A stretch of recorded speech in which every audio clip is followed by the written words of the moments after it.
it's not a competition in recovering from persistent pain. But this lady describes how 37 years passed before she was able to overcome her pain. Doesn't mean you've got to wait that long, but this story should give you some inspiration that if it has gone on more than you could ever imagine it ever would have done, there still can be recovery from it. Watch this amazing story told by Jayne.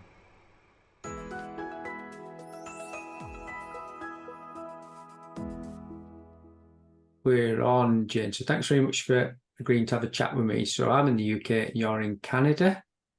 Yes. And you've waited quite a long time to tell this story, from what I understand. And our connection really just came from a comment on a post that I'd done on, I think it was Instagram or something. And you mentioned how you recovered from 37 years of persistent pain. That's right. Now that I will did. sound, yeah, that will sound unbelievable, won't it, to pretty much everybody listening who's maybe new to this idea. But you're telling the truth, aren't you? And a year ago, I would have thought that it was unbelievable as well. Yeah. I mean, I had no idea. I had no idea about neuroplasticity or any of that for 37 years. So obviously where you are now and where you were, let's maybe start where you were, Jayne. What were you experiencing? So when I was 20 years old, I was in a car accident, rear-ended by a tow truck, and that's when my journey into chronic pain started. And a few years after that, I went to post-secondary, became a dental hygienist. So that involves a lot of leaning over static positions over patients, repetitive motions. So I always was told and believed that, the car accident plus the occupation that I had chosen was kind of the reason for my pain. Started in my lower back, and over the years it kind of changed, went up to my mid back, upper back, shoulders, neck, base of my skull. The chronic pain was definitely my primary symptom, but now looking back, I have a host of other symptoms off and on over the years that I also now realize were neuroplastic. I couldn't sit for long periods of time. I couldn't stand for long periods of time. And basically lying out flat on the floor was where I felt the most comfortable. And even at work, in between patients, or sometimes on my lunch hour, I would run to the staff room and there I would be lying out, flat on the floor trying to get some relief. Over the years, I was diagnosed with degenerative disc disease, herniated disc, nerve impingement at C6, C7, repetitive strain injury, whiplash. So, now I know that those things are all real. They're in the MRIs, but they weren't the reason for, any of my pain. I had multiple medical tests, MRIs, CAT scans, X-rays.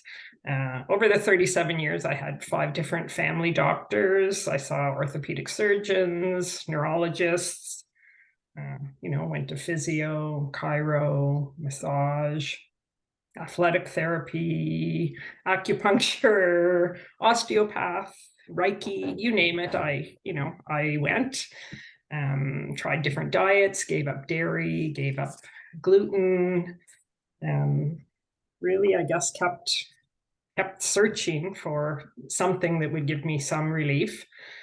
I was also on a whole bunch of different prescription medications over the years, medication for nerve pain, anti-inflammatories, muscle relaxants, opioids. Here in Canada, we have medical prescription for marijuana now. Tried that as well. Also tried many different natural supplements, and nothing really was changing anything. Sometimes, I might get relief for a day, 3 days, occasionally a week. Anytime we tried something new, maybe at physio, sometimes there was a small improvement, but nothing ever lasted for a long period of time. My life became very small, as you can imagine. I was withdrawing socially. Really, any outing was centered around how was I going to manage the pain for that event. Even to drive, my son lives an hour and a half away, to go visit him. My husband would drive. I would get in the back seat, put on my seatbelt, and lie back flat in the back seat of the car, because that was the only way I could manage, a 1.5 hour car drive.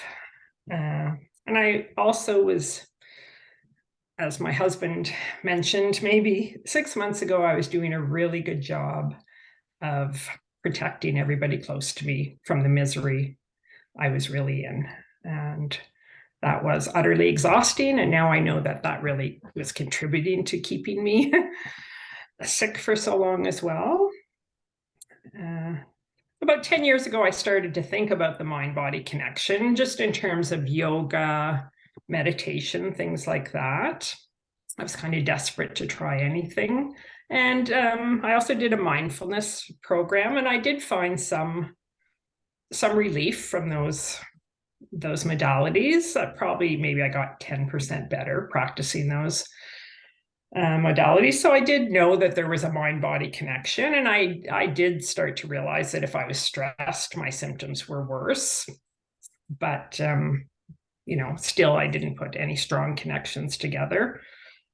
5 years ago, I had to leave the workforce, give up my career as a dental hygienist. I just couldn't work anymore. The pain had just really become unbearable. And I guess I was still of the mindset that maybe not working anymore would give some relief, because, I was still kind of the belief that the positions that I had to hold in my dental hygiene practice were contributing to the pain. So left the workforce, and things didn't get any better. Maybe in some ways they got a little worse, because now I was just at home with my pain and didn't have much else to focus on other than that. The time went on, and I found that my fear of the pain just started to totally overwhelm my life. And so one day when I left my physiotherapist's office, I just thought I need to talk to somebody. I was just thinking maybe I need to talk to a therapist about, how the fear was becoming so overwhelming. So I just took to the internet and Googled fear of chronic pain. And a few different things kind of caught my eye. Alan Gordon's book, The Way Out, that was one of the first things that kind of caught my eye. And just the term neuroplasticity popping up. So I started, to read here and there a little bit about this. Never, ever had come across this concept before. In all the years of all the doctors, practitioners I saw, nobody ever mentioned anything remotely like this. So I ordered Alan Gordon's book off Amazon. It arrived at my doorstep in 2 or 3 days, and I just started reading it. And I knew, within a couple chapters, I knew that this was my way out. I mean, I just knew. I'm sure that's not the case for everybody, but I thought that this is my answer. Neuroplasticity, this is what I have, and I can get better from this. So I read the book, and I believe some people could probably get significantly better just from reading the book. Perhaps if their pain hadn't, I don't want to say, hadn't been as long, because I know even a week of chronic pain is a long time. But I decided, because I had had decades of this, and the neural pathways in my brain obviously were so ingrained in this chronic pain, that I would seek professional therapy. So again, took to the internet. I was hoping to find somewhere local, even Ottawa, but nothing like that appeared. But I did find Pain Psychotherapy Canada out of Calgary, offering virtual appointments, and they specialize in chronic pain and neuroplasticity. And I went onto their website and I was, oh my gosh, lo and behold, like, where have they been all my life? This is, well, they are fairly new. So I guess where have they been all my life? They weren't around all those years ago. But I had a look, and all their therapists either have had chronic pain themselves and healed themselves using neuroplasticity, or they've had intimate experiences with it, having a spouse or a parent with chronic pain. 20-minute free consultation, signed up. And, honestly, the first day with my therapist, of course, he has to go through an assessment. And I said, I realize you have to do that, but I believe this is what I have. And I know I can get better using all these techniques because I had started to research them on the internet myself. So the main modality we used was pain reprocessing therapy. That's what we started off with, which is the aim is to reduce your fear of the pain. And once you understand that your pain is not based on any physical problems in your body, well, I found my fear just plummeted because there was nothing to be afraid of. My body wasn't damaged, so I wasn't going to do further damage by doing XYZ because there really was no damage there. So I found within 2 or 3 weeks, my fear was literally gone. My fear of the pain was gone. My pain wasn't gone, but my fear of the pain was gone. We also used somatic tracking right off the bat, which for me as well just worked wonders. I spent most of my life in my head, big part of the problem. Somatic tracking is to get you into your body and feeling the pain, but in a light and curious manner, again, reducing the fear of the pain.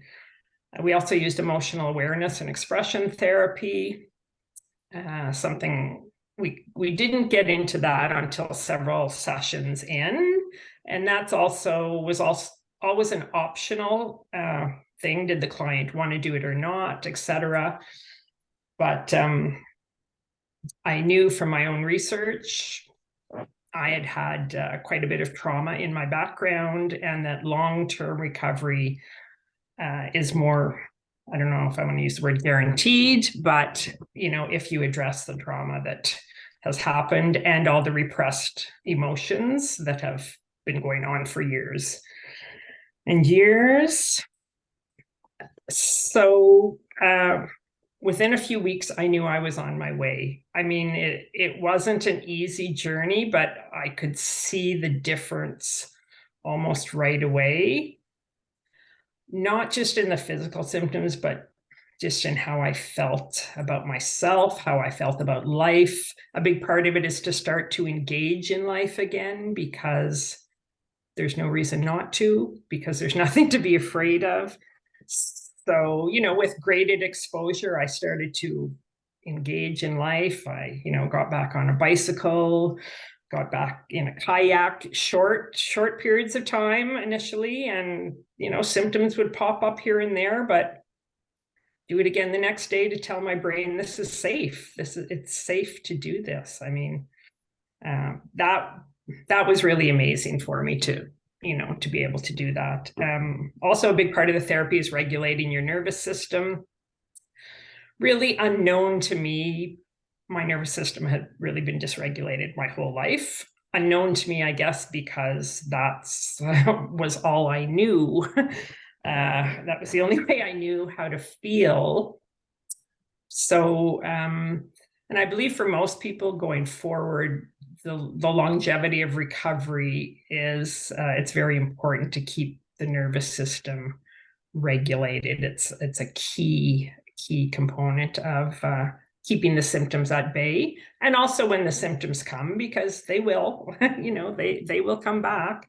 But you have the tools and the knowledge now of how to deal with the symptoms, and it's not really frightening. It's a kind of an opportunity for more growth going ahead. So, I mean, a year ago, my life was so small, and now this summer I was hiking, kayaking, biking. I just doing things that I never thought were possible. I started to play pickleball a few months ago. Um, we're traveling again. And it's not just all those things that you can do, but it's how different life is now. I mean, life is joyful now. I feel connected to people, whereas I was so withdrawn before. There's so much on the other side of all this fear that, you said my story was unbelievable, but I wouldn't have believed that, I could be feeling all these emotions, as well as the gratitude I feel for finally finding this neuroplasticity solution. Of course, I wish I had found it many years ago, but I feel that, speaking out, if I can help one person find it sooner, then that's worthwhile. That's all I can do. I can't change the past, but I can help spread the word and get more people believing in this really amazing modality. Wow, it's absolutely compelling listening to you. It's compelling. And then you're preaching to the converted, by the way. Well, yes. But it's still compelling. It's so engaging listening to you that it will look like somebody's watching this and they'll be watching what they think is a flying pig. Right. In our, I don't know if it's the same cultural expression. It looks so strange that it's possible, but it means if it's possible for one, it's impossible for somebody else. It's possible for one, it's possible for somebody else. Exactly. Because I don't have any special scientific background. I'm a dental hygienist, just a regular layperson, and you know, I do believe this worked rather quickly for me. I know it doesn't work as fast for everybody, but it can work. Even if it takes longer, if it takes a year, if it takes 2 years, what do you have to lose? My goodness, like the end result is just something you really can't believe. Isn't it interesting how, when you go back to all of the medical diagnosis you were given, degenerate disc, nerve entrapment, whatever they were, that list you had, and if you had to justify your pain 5 years ago or 10 years ago, even a year ago, you'd have lots of evidence that you could cite that was given to you by lots of people of authority that you really believed, and it justified you staying in pain. It did, because I kind of had thought this is the rest of my life, enduring till life is over, getting up and enduring the day till it was time to go to bed, to get up and endure the next day. And I know many people listening, that's what they're doing. And when you look at how you describe the last 3 to 4 months, the transition, you've now got loads of evidence to Yes. support a reason why there's no reason you should be in pain, and to support you being pain free. Isn't it fascinating? It's that belief shift, and it doesn't just happen like that. As you say, it takes a process. Yes. But you're engaging in it, you're being consistent despite the pain not changing immediately, despite it ebbing and flowing, and you start to add in elements of life that were far beyond your reach and a belief system that was possible. And now you are doing all of those things. It's really, really amazing, Jayne. It is. I just jumped in both feet. I believed right from the beginning, and I know some people might not have the 100% belief, but I think you just have to be open enough to try it. And most people listening to this have probably tried a big long list of things that I've tried as well. They haven't got you anywhere. So, why not try this? I just like, go for it. It's a beautiful life on the other side of it. And all that fear that everybody has. I mean, I had it as well. And the fear of it not working, even, the fear of getting into all those messy, suppressed emotions, or the fear of dealing with all that trauma that you've just stuffed down for all those years. On the other side of all that fear is this just amazing life that's waiting for you. And, you just have to climb that mountain of fear to get there. But the other side, you can't imagine what it's like. Cause I know I was on that side of the mountain and now I'm on the other, and I just want others to get there with me. If you were explaining the concept of neuroplasticity, it's quite an alien word, even in medical circles. Not everybody understands it. If you were explaining this over a coffee to a friend, said this neuroplasticity, what would be your sales pitch? How would you suggest it to someone that found it really strange to consider? Yes, and most people do find it very strange. Well, I mean, neuroplasticity, chronic pain can become a learned process. And so your brain learns those networks. But the good part of, neuro is, in the brain, the neural networks, and plasticity means change. So the amazing part of your brain is that those networks can change. So chronic pain is learned. I mean, I believe that wholeheartedly now. The neuroplastic chronic pain, that is. So it can also be unlearned. And in such an amazing way, you create new pathways. So just like an old habit, breaking an old habit, really, it takes time. You create those new pathways, and then your brain starts to use those new pathways. Occasionally they still divert back to the old pathways that have been ingrained there for so long, but you just shift them back. Oh no, we have a new pathway now. This is the pathway we're on. And you keep going with it. And they grow in strength and that you grow in confidence, don't you? Exactly. So they grow and strengthen, and the old neural pathway weakens. So that's why, less over time, you'll get those symptoms popping up less and less frequently. But again, when you do, it doesn't matter, because you know what it is and you know how to deal with it. I know you've made an investment in yourself to commit to those sessions, and people might be short of money and might be thinking they should go out on their own. And you can do it on your own, can't you? People have done it. Yes, yeah, no, and I believe that. And there's a lot of free information out on, Instagram, people like yourself putting posts out there, on YouTube. Definitely books, which are, a small investment. I know you have a book out that I'm going to read now. I just, the first book that kind of popped up on the internet is the one that I ordered. I know, I do believe some people can. I just thought, for the length of time, that I was afraid to try it on my own, because I had been in chronic pain for decades and decades. I guess I shouldn't use the word afraid, but I thought, no, I need professional help. But no, I mean, reading the book, I was probably 40-50% better just from reading the book. And I mean, isn't that a gain for somebody? If that's all they want to do and feel 50% better, my gosh, that would be a big win. Yeah.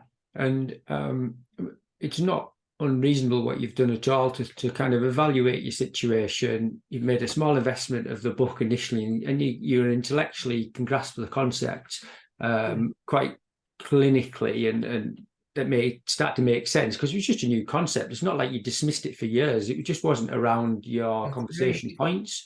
And that's the same in lots of medical environments in lots of countries of the world. So it can sound very novel and strange. Even when you're talking about a new brand of coffee or a new place to go, everybody's like suspicious of it, aren't they? Yes. No, and around your health, it's even more suspicious. It sounds weird. So the more the path gets trodden and relived and reported on by somebody who's took those steps, and you're a perfect and amazing example of someone who's took those steps with some support and with the commitment that's been consistent, then it's there for everyone to see, Jayne. You don't need to feel proud of this, but you should really be proud of what you've done.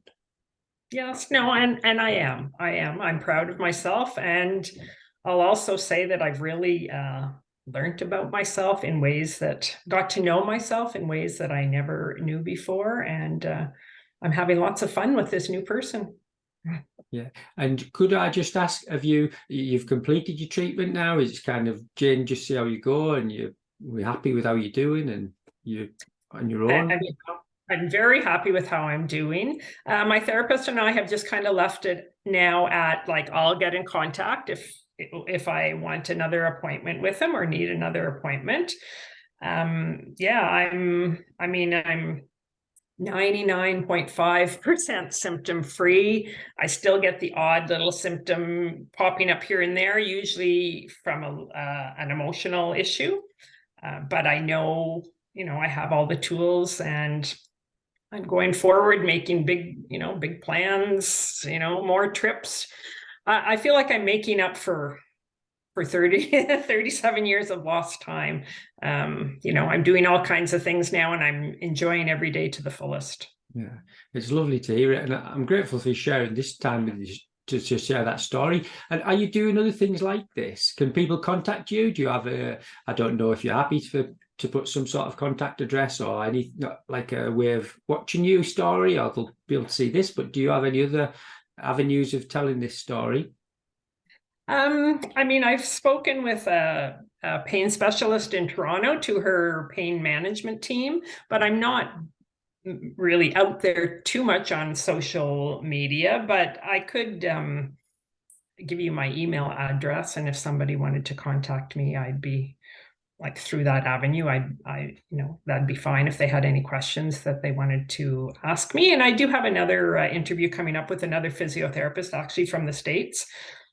And in my own small local community, I'm batting about 50% of the practitioners that I've contacted who have seen me in the past, who have agreed to, have me come in and tell them about this. I wish it was 100%, but I'm still going to keep trying and keep getting the word out there.